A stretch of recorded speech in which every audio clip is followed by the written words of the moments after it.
Com a palavra.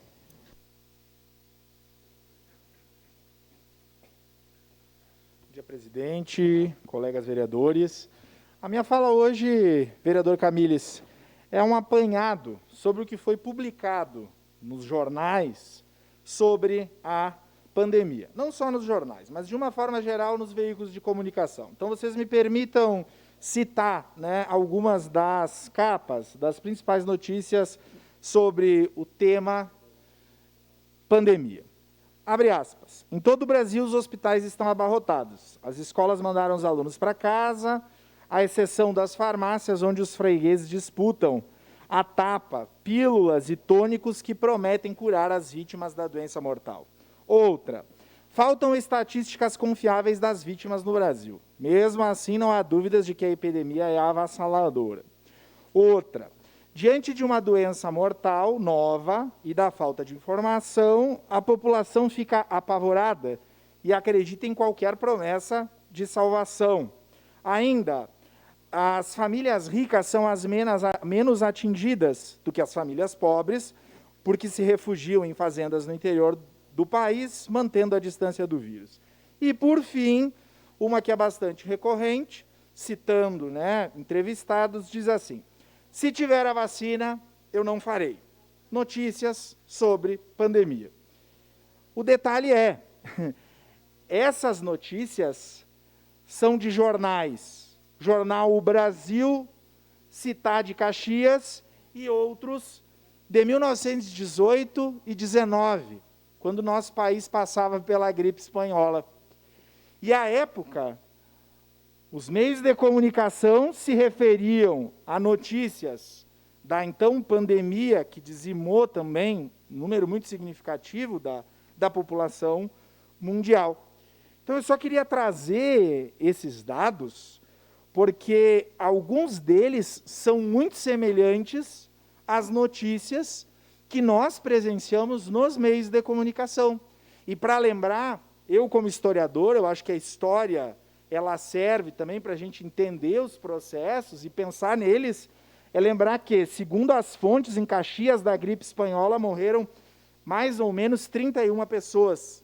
31 pessoas foram acometidas, e não conseguiram se salvar dessa doença, sendo o primeiro seu Raimundo Silva, o último que se tem relato, João Percival dos Santos, uma pessoa à época, Ângela Peretti, que havia sido rainha do clube juvenil, também faleceu, pelos dados esparsos que nós temos à época.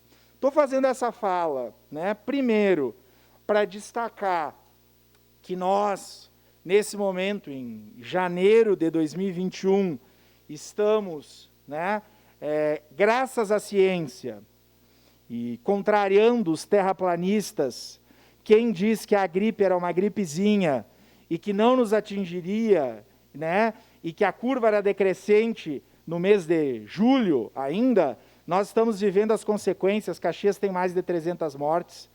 Oxalá que o Butantan e a ciência avançou, e nós temos vacina, poucas, mas temos, esperamos que chegue o quanto antes, e que a nossa população seja imunizada. Então, destaco a atuação da ciência, do Instituto Butantan, dos outros institutos mundiais, até porque começa uma discussão muito pouco importante hoje, que é de que marca é a vacina. Quando nós levamos os nossos filhos às UBSs para se vacinar contra a poliomielite e outras doenças, nós não discutimos e de que marca é a vacina.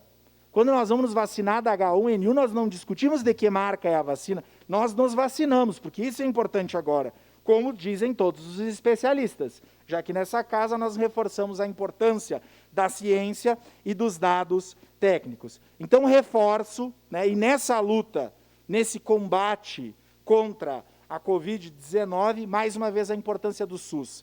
Muito aqui se fala, do mercado, da iniciativa privada para resolver os problemas do Estado. Mas quem está resolvendo no Brasil, nesse momento, é o SUS, garantindo a vacinação da população. E, por fim, vereador Marcon, não tenho mais tempo, no momento oportuno, acho que o vereador não está aqui, nós faremos o debate.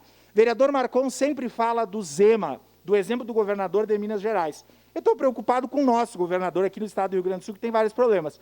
Mas o governador de Minas Gerais não dá resposta com